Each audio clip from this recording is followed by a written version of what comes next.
Jadi ini adalah kalau kita dulu selalu pakai Maklun, mereknya ini merek-mereknya Bayer, sekarang kita sudah punya merek sendiri.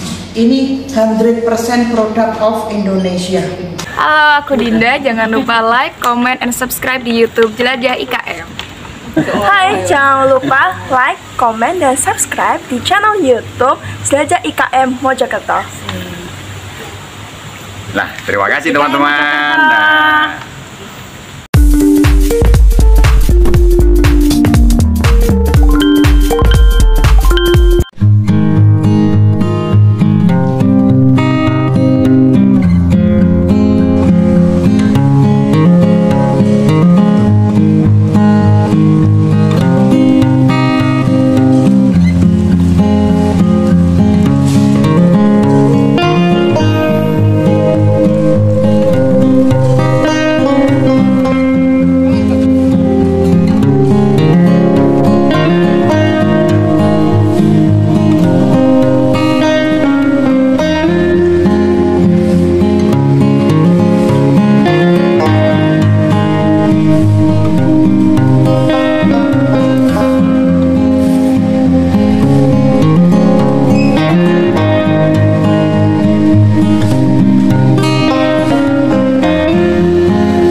berkunjung ke salah satu eksportir arang di Surabaya, yaitu orang Korea.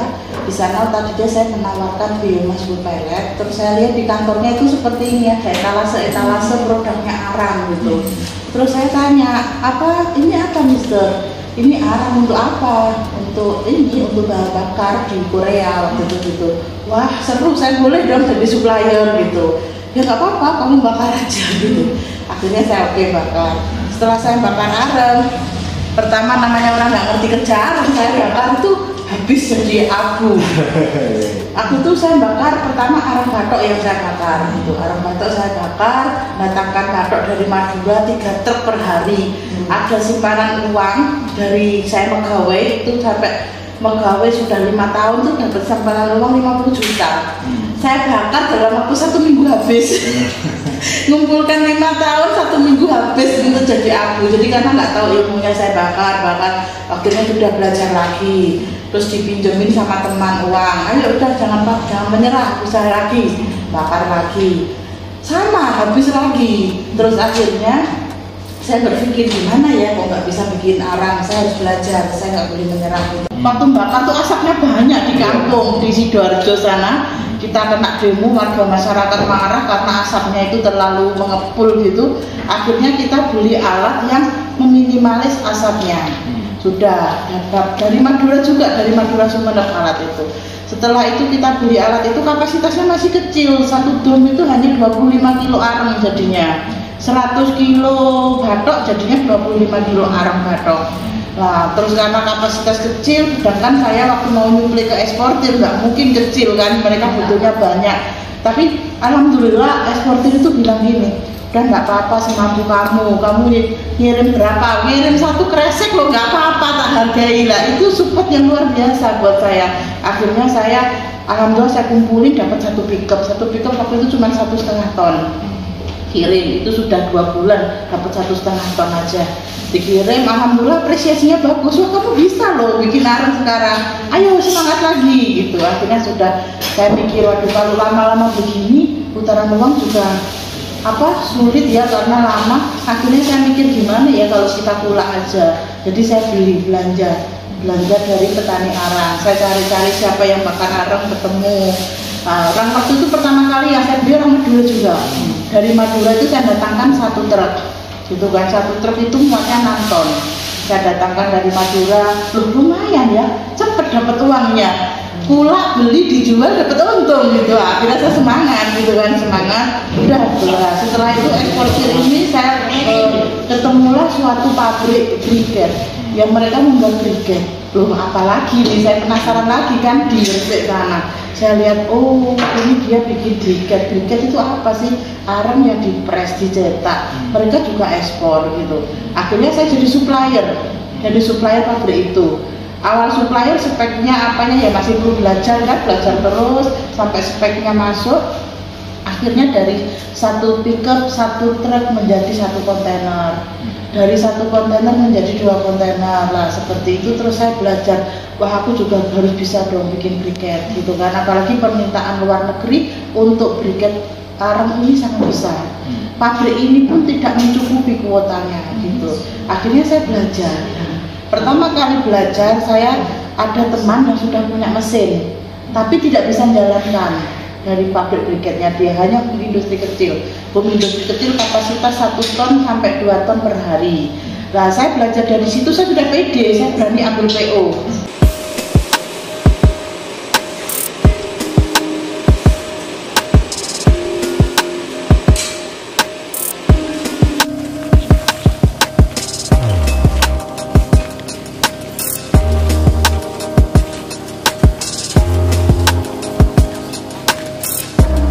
Jadi masih 100 ton itu untuk 1 shift per bulan.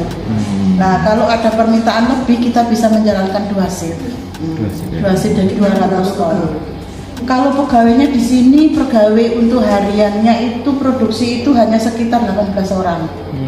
18 orang ya, per shift karena kita masih jalan 1 shift ya. Untuk ekspornya di kemana saja?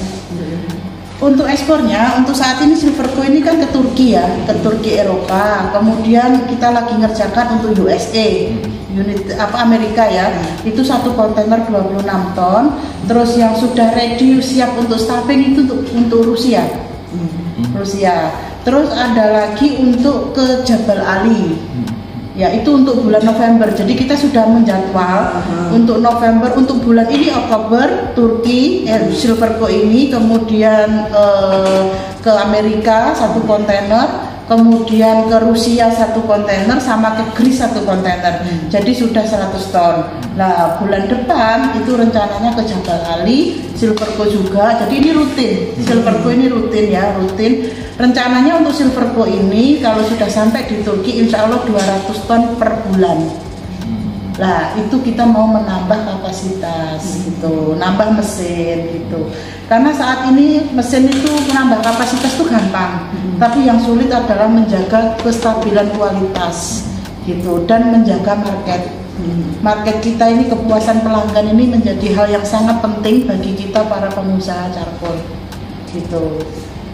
Itu yang bikin.